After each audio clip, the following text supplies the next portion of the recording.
I texted landing at 3 p.m. Any chance someone can pick me up? The group went silent, so I booked a hotel. The November air in Boston was already biting when my flight from Seattle touched down at Logan International Airport. The familiar skyline emerged through gray clouds, and I felt that warm anticipation of coming home. This was supposed to be special. My name is Sarah, and I'm 32 years old. I work as a marketing director in Seattle, but Boston will always be home. My family still lives here. My brother Mike with his wife Jenny and 2 kids. My sister Lisa with her husband David, and mom and dad in our childhood home in Brookline. As the plane taxied to the gate, I pulled up our family group chat on my phone. It was called the Murphy Clan and had all 5 of us in it. The last message was from 3 days ago when Mom shared a photo of the turkey she'd ordered for Thanksgiving dinner. Before that, Lisa had sent pictures of her new kitchen renovation, and Mike had shared a video of his 4-year-old son Tommy playing soccer. I typed my message carefully. Hey everyone, landing at 3 p.m. today at Logan. Any chance someone can pick me up? Would love to catch up on the ride home. I hit send and tucked my phone into my purse, feeling that familiar warmth of anticipation. It had been 8 months since I'd been home, and I was ready to fall back into the comfortable rhythm of family life. The plane came to a stop, and passengers began standing up, grabbing their carry-ons from the overhead bins. I waited patiently, checking my phone. No responses yet, but that was normal. Everyone was probably at work. Mike taught high school history in Cambridge. Lisa worked part-time as a nurse, and Mom and Dad were both retired, but always seemed busy with their various activities. I stopped at a Dunkin' Donuts for coffee and checked my phone again. Still nothing. It had been almost an hour since I'd sent the message. I could see that everyone had read it. Those little check marks were there, but no responses. Not even a sorry, can't make it. The first twist of unease started in my stomach. In our family, we always responded to message. It was Mom's rule when we all got smartphones. If someone takes the time to text you, you take the time to respond. My phone buzzed, and my heart jumped. Finally. But it was just spam email. I went back to the group chat. Nothing had changed. The timestamp showed an hour and 15 minutes ago. This was the first real pang of hurt. Not anger yet, just hurt. I stared at those red receipts.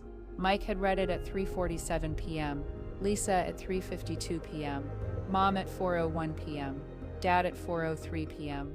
They had all seen my message and chosen not to respond. I grabbed my suitcase and walked toward the taxi stand. The November air hit me as I stepped outside, sharp Boston cold that cuts right through your jacket. I tried calling Mike directly. It rang 4 times and went to voicemail. I tried Lisa next. Same thing. By the time I reached the front of the taxi line, it was nearly 5 p.m. I had assumed someone would pick me up. I had assumed I'd be going to Mom and Dad's house. I had assumed my family wanted to see me. Actually, I said, pulling out my phone. Can you give me a minute? I opened my phone and typed a new message in the family group chat. Still at Logan, going to need a taxi or rideshare. Hope everyone's doing well. I tried to keep the tone light, cheerful even, but my fingers were shaking slightly as I typed. I hit send and immediately saw the read receipts start appearing again. Mike, 5:03 p.m. Lisa, 5:04 p.m.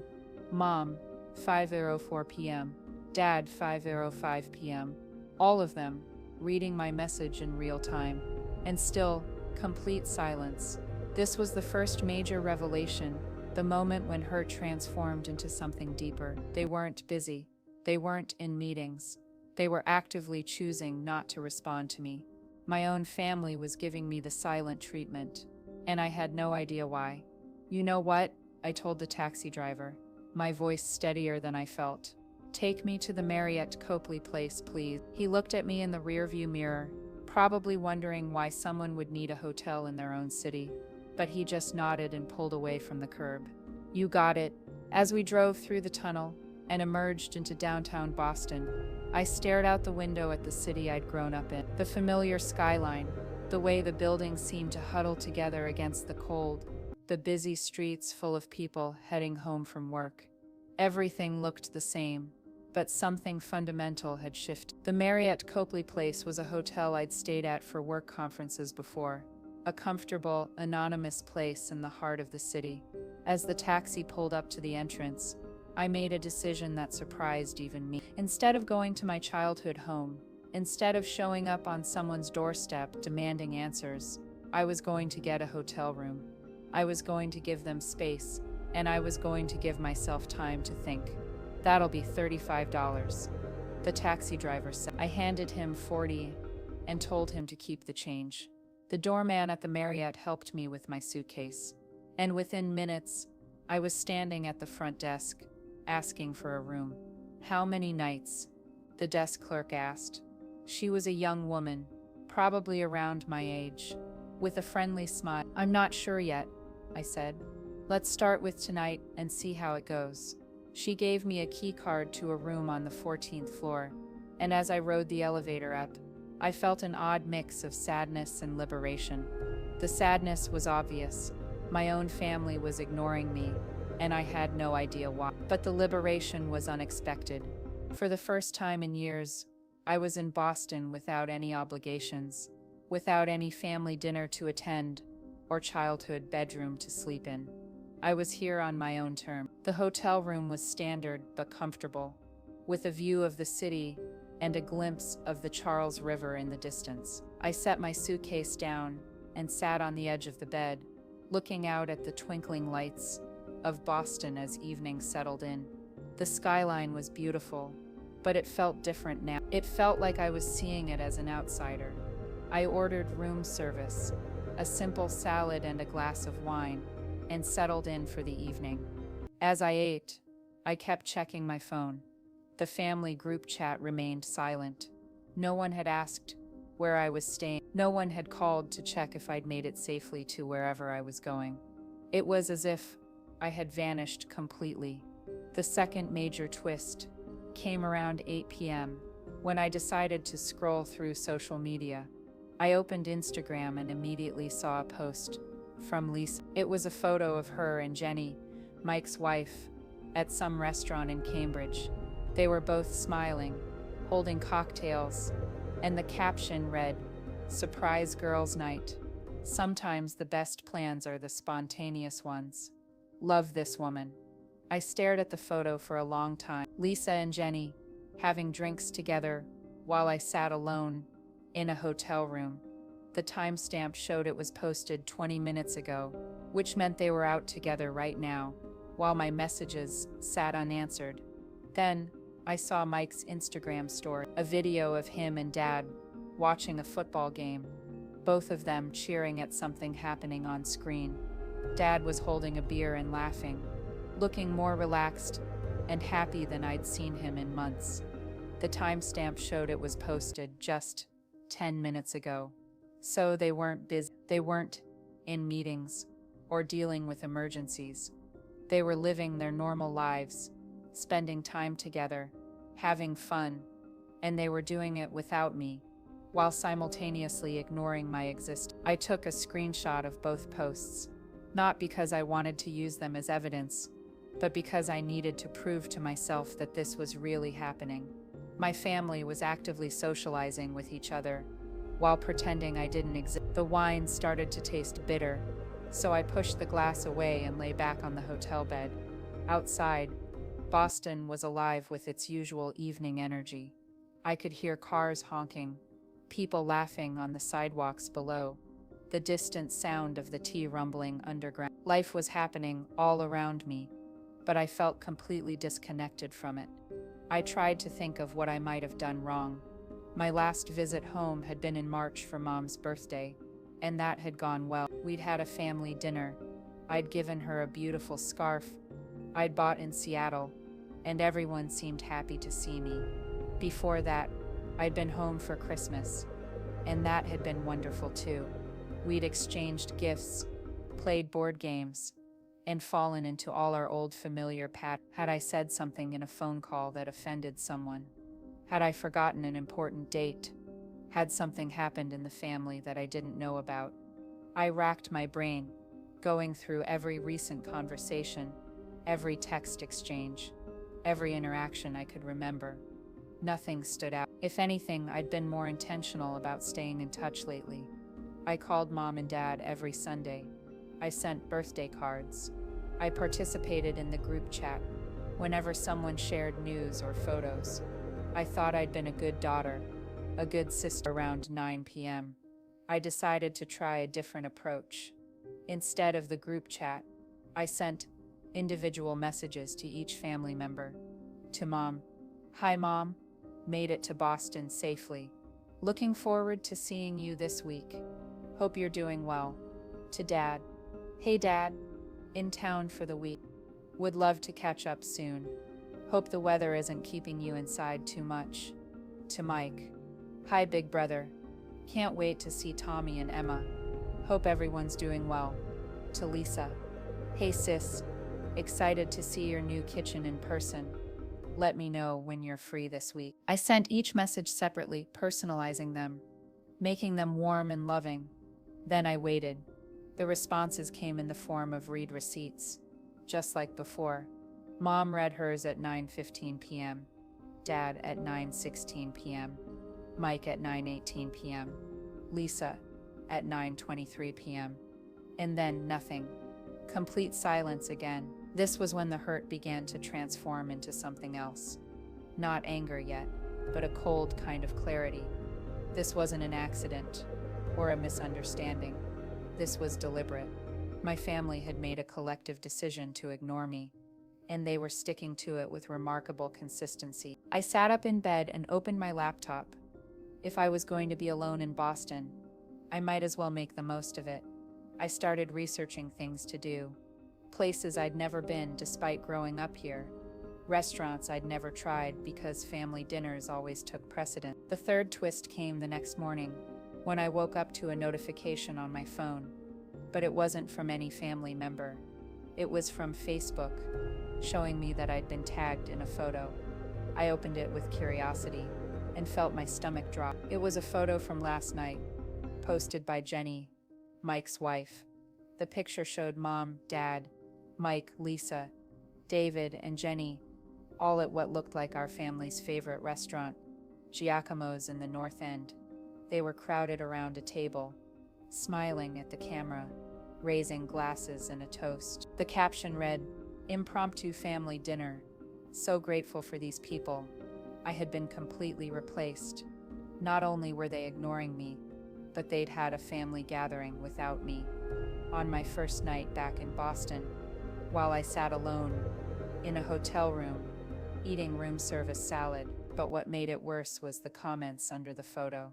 Several family friends had commented things like, "What a beautiful family," and "Love seeing you all together," and "Where's Sarah?" That last comment from Mrs. Peterson, who lived next door to my parents, was the one that really stung. Even the neighbors noticed I was missing. Jenny had replied to Mrs. Peterson's comment with a simple, "She couldn't make it," which was technically true but felt like a lie by omission. I screenshot this photo too, adding it to my growing collection of evidence that my family had written me out of their lives. Then I got dressed, putting on my warmest coat, and decided to go explore my own city like the tourist I apparently was. Boston in late November is beautiful in a harsh way. The trees are bare, the air is sharp and clean, and there's an energy in the city that comes from people bundling up against the cold and moving with purpose. I walked from the hotel toward the Common, taking the same route I used to walk as a child, but seeing it with new eyes.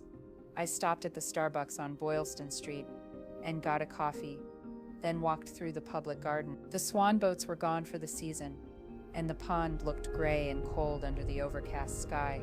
A few joggers were out, despite the temperature, and I admired their dedication as I pulled my coat tighter around me. As I walked, I found myself thinking about my relationship with my family. Had I been taking them for granted? Had I been the one who was distant? I lived across the country, and while I visited regularly and stayed in touch, maybe they felt abandoned. Maybe this was their way of showing me how it felt to be ignored. But even if that were true, this seemed like a cruel way to make their point. I was here, trying to reconnect, trying to spend time with them, and they were shutting me out completely. I walked down Newbury Street, looking in shop windows and watching other people go about their lives. Couples were walking hand in hand. Friends were laughing over coffee. Families were out together, enjoying the crisp fall day. Everyone seemed connected to someone, except me. Around lunchtime, I stopped at a small cafe I'd never noticed before and ordered a sandwich. As I ate, I made a decision. I wasn't going to keep begging for their attention. I wasn't going to keep sending messages that would be read and ignored. Instead, I was going to enjoy my time in Boston on my own terms. I spent the afternoon at the Museum of Fine Arts, something I'd always meant to do but never had time for during family visits. The museum was peaceful, and I lost myself in the paintings and sculptures, finding a kind of solace in the art that I couldn't find in my family relationship. That evening, back in my hotel room, I posted my own Instagram photo. It was a picture of myself at the museum, smiling genuinely for the first time in days. The caption read, "Exploring Boston like never before. Sometimes the best adventures are the unexpected ones." Within minutes, I had likes and comments from friends and colleagues, people from Seattle, former classmates, work friends, all these people who were happy to see me, who took 30 seconds to double tap my photo or leave a kind comment. It made the silence from my family even more noticeable. The fourth twist came on Wednesday morning when I was having breakfast at the hotel restaurant. I was reading the news on my phone when I got a text message from an unknown Boston number. "Hi Sarah, this is Mrs. Peterson from next door to your parents. I saw on Facebook that you're in town. Would you like to come over for coffee this afternoon? I'd love to catch up." Mrs. Peterson, the woman who had asked where I was in the comments of Jenny's photo, the neighbor who had noticed my absence more than my own family, had acknowledged my presence. I stared at the text for a long moment. A neighbor was reaching out to me when my own family wouldn't. A woman who wasn't related to me was being more welcoming than the people who shared my DNA. I texted back immediately. "Hi, Mrs. Peterson. I would love to come for coffee. What time works for you?" She replied within minutes. "How about 2 p.m.? I'll make some of those oatmeal cookies you used to love as a kid." The fact that she remembered my favorite cookies, something my own mother hadn't asked about or offered, made my eyes water. I quickly typed back, "That sounds perfect. See you at 2." For the first time since I'd arrived in Boston, I felt wanted. I spent the morning walking around Cambridge, visiting Harvard Square, and browsing the bookstores I used to love as a college student. The familiar sights and sounds were comforting, and I found myself relaxing in a way I hadn't since I'd landed. At 2 p.m. sharp, I knocked on Mrs. Peterson's front door. She answered immediately, a warm smile on her face and flowers still dusting her apron. "Sarah, oh, honey, come in, come in. You look wonderful." She hugged me tightly, the kind of genuine, warm hug I'd been expecting from my family.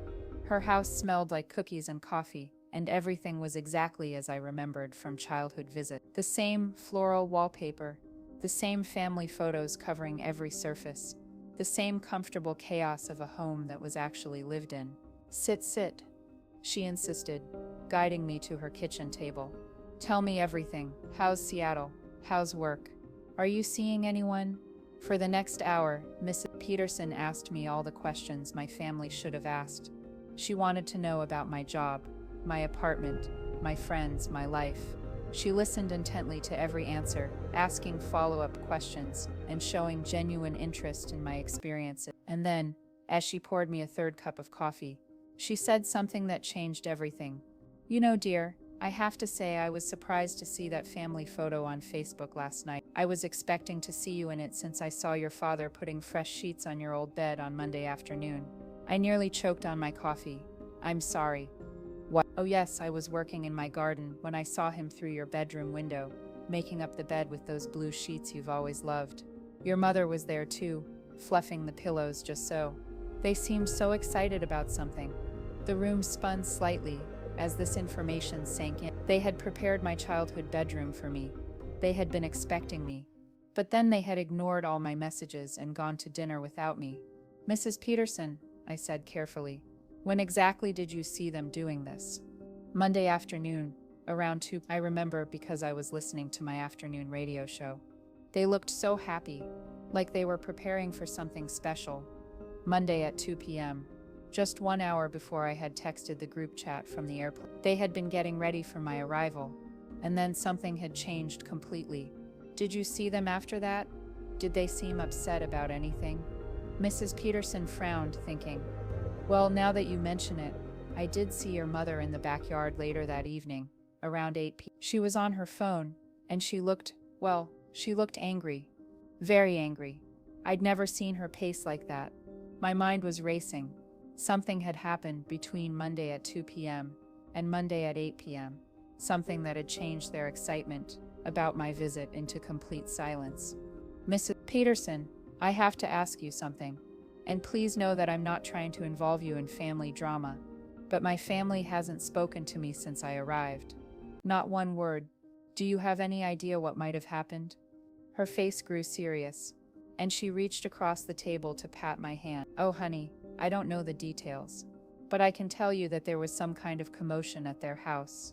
Monday evening, cars coming and going, raised voices. I couldn't hear what was being said, but it seemed like some kind of family emergency. A family emergency on Monday evening, right around the time I would have been landing if my flight hadn't been delayed. I had originally been scheduled to arrive at 1 p.m., but weather in Seattle had pushed my departure back by 2 hours. Mrs. Peterson, did anyone else come to the house that day? Anyone who doesn't usually visit. She nodded slowly. Oh yes, there was a woman there around 5 p.m. I'd never seen her before. Young woman, maybe your age, with long blonde hair. She stayed for several hours. My stomach dropped. I had a terrible suspicion about who that might have been. I thanked Mrs. Peterson for the coffee and cookies, hugged her goodbye, and promised to visit again before I left town. But as I walked back toward downtown Boston, my mind was churning with possibilities.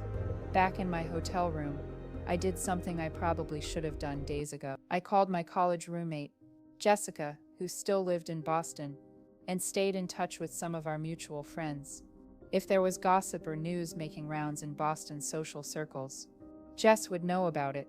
Sarah, oh my God, I heard you were in town. We have to get together. Jessica's voice was as bubbly as ever. I'd love that, but first I need to ask you something. Have you heard anything about my family lately? Any drama or news I might not know about? There was a pause on the other end of the line. Oh, honey, you don't know, do you? My heart sank. Know what? About Rebecca. Rebecca, my ex-boyfriend Tom's sister. Tom and I had dated seriously for 2 years in college, and Rebecca had always hated me. She blamed me for her brother's decision to move to California after graduation, even though that had nothing to do with me. Rebecca had always been dramatic and manipulative, and she'd made my life miserable whenever possible during those 2 years. What about Rebecca? I asked, though I was already dreading the answer. She's been telling people, oh, Sarah, this is so awkward. She's been telling people that you've been stalking Tom, that you've been sending him messages, and showing up at his workplace in San Francisco. She's been saying you're having some kind of breakdown, and that your family needs to intervene. The fifth twist hit me like a physical blow. Rebecca was spreading lies about me, and somehow my family had heard them. Jessica, please tell me my family doesn't believe this. Another pause. I heard that she came to see your parents on Monday. She was very convincing, apparently. She had screenshots of text messages, though I have no idea if they were real or fake. She said she was worried about you and thought your family should know what was happening. I sank onto the hotel bed, feeling sick. Jessica, I haven't contacted Tom in over 5 years. I don't even know where he works now. I haven't thought about him in years. I believe you, honey. But Rebecca was very thorough. She had some kind of evidence, or at least things that looked like evidence. And you know how persuasive she can be when she wants to be. Now everything made sense. My family had prepared for my arrival with excitement. And then Rebecca had shown up with her lies and fake evidence. They had been convinced that I was having some kind of breakdown, that I was stalking my ex-boyfriend, that I needed some kind of intervention. So when I texted asking for a ride from the airport, they probably saw it as confirmation of Rebecca's story. Sarah can't manage her own transportation. Sarah is falling apart. Sarah needs help but won't admit it. And their response was to ignore me completely. Even if they believed Rebecca's lies, even if they thought I was having problems, their solution was to pretend I didn't exist. Jessica, Is there anything else I should know? Well, Rebecca also said that the best thing for everyone would be if your family didn't enable your behavior. She suggested they shouldn't respond to your attempts to contact them because it would just make things worse. There it was. Rebecca had convinced my family that ignoring me was actually helping me. She had manipulated them into believing that their silence was an act of love. I have to go, Jess, but thank you for telling me. This explains everything. After I hung up, I sat in the hotel room for a long time, processing this information. Rebecca had orchestrated this entire situation. She had weaponized my family's love for me, turning it into a weapon against me, and they had fallen for it completely. The question now was what to do about it. I could confront them directly, show up at the house, and demand they listen to my side of the story. I could call each of them and explain that Rebecca was lying. I could fight for my place in the family, or I could do something else entirely. The sixth and final twist came to me as I was lying in bed that night, staring at the ceiling and listening to the sounds of Boston traffic below. Instead of fighting Rebecca's lies with explanations and denials, I could fight them with something much more powerful, the truth of who I actually was. If my family believed I was falling apart, I would show them how together I actually was. If they believed I needed their help, I would show them how capable I was of taking care of myself. If they believed I was unstable, I would demonstrate my stability in a way they couldn't ignore. Thursday morning, I checked out of the hotel and moved to a different one, the Liberty Hotel in Beacon Hill. It was more expensive, but it was also more beautiful, and I wanted to treat myself well. I wasn't hiding anymore or making myself small. I was claiming my space in this city. I spent Thursday exploring parts of Boston I'd never seen before. I took a food tour of the North End, learning about the neighborhood's history while tasting amazing Italian food. I visited the Isabella Stewart Gardner Museum and spent hours getting lost in the beautiful gallery. I walked the Freedom Trail, seeing my city's history with fresh eyes. That evening, I had dinner at one of Boston's most exclusive restaurants, a place I'd always wanted to try but never had the chance. I sat alone at a table for one, ordered an expensive bottle of wine, and enjoyed every bite of my meal. Other diners might have pitied the woman eating alone, but I felt powerful and independent. I posted photos from each of these experiences on social media, not to make my family jealous, but to show the world that I was thriving.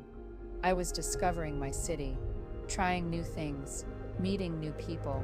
I was the opposite of someone having a breakdown. Friday brought a message from Miss Peterson, asking if I wanted to join her for Thanksgiving dinner. I know you probably have family plans, she wrote, but if you don't, I'd love the company. It's just me this year, and I always make too much food anyway. I accepted immediately. Miss Peterson, this lovely woman who was essentially a stranger, had shown me more warmth and kindness in one coffee visit than my family had shown me in 4 days. Saturday, I did something I'd never done before. In Boston, I took a pottery class. I'd always been interested in ceramics, but never had time to try it during family visits. The studio was in Jamaica Plain, a neighborhood I'd rarely visited, despite living in Boston for 18 years. The instructor was patient, the other students were friendly, and I created a small lopsided bowl that I was ridiculously proud of. That evening, as I was having dinner at a small bistro in the South End, my phone rang. It was Mom. My first instinct was to answer immediately, but then I stopped. For 5 days, my family had ignored me completely. They had chosen to believe lies about me, rather than simply asking for my side of the story. They had treated me like I was invisible, like I was a problem to be managed, rather than a person to be loved. I let the call go to voicemail. Then Dad called. Then Mike. Then Lisa. One after the other. All the people who had been reading my messages and choosing silence were suddenly desperate to reach me. I let all the calls go to voicemail. Finally, when the calls stopped, I listened to the messages. They were all variations of the same theme. Sarah, please call us back. We need to talk to you.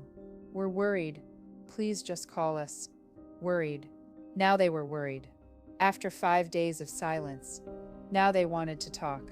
I finished my dinner, paid the check, and walked slowly back to my hotel. Once I was in my room, I sat down and composed a text message to the family group chat.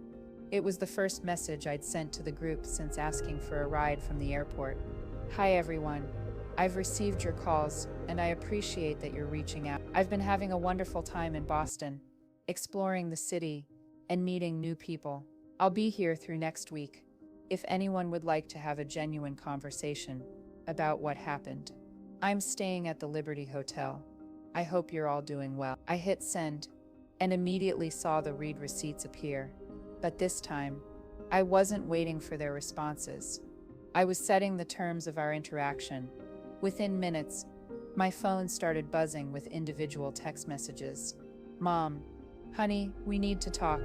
Can you please come home? Dad, Sarah, there's been a misunderstanding. Please call me. Mike, sis, we messed up. Can we please talk in person? Lisa, Sarah, I'm so sorry. Please give us a chance to explain. For the first time in 5 days, they were responding to me, but something had shifted in the dynamic. They were asking for my time, my forgiveness, my presence. They were no longer in control of the situation. I responded to each message with the same reply. I'm free for coffee tomorrow afternoon, if you'd like to talk. The hotel lobby at 2 p.m. The responses came quickly. They all agreed to meet. Sunday afternoon, I sat in the elegant lobby of the Liberty Hotel, wearing my best dress and feeling more confident than I had in months. I had spent the morning getting my hair done at a salon in Back Bay, and I felt beautiful and strong. They arrived together, all 4 of them, looking nervous and uncomfortable. Mom's face was red, like she'd been crying. Dad looked older than I remembered. Mike kept running his hands through his hair, a nervous habit from childhood. Lisa was fidgeting with her purse strap. Sarah, Mom said, we're sorry. They sat. Dad said, Rebecca lied. We believed her. We should have asked you first.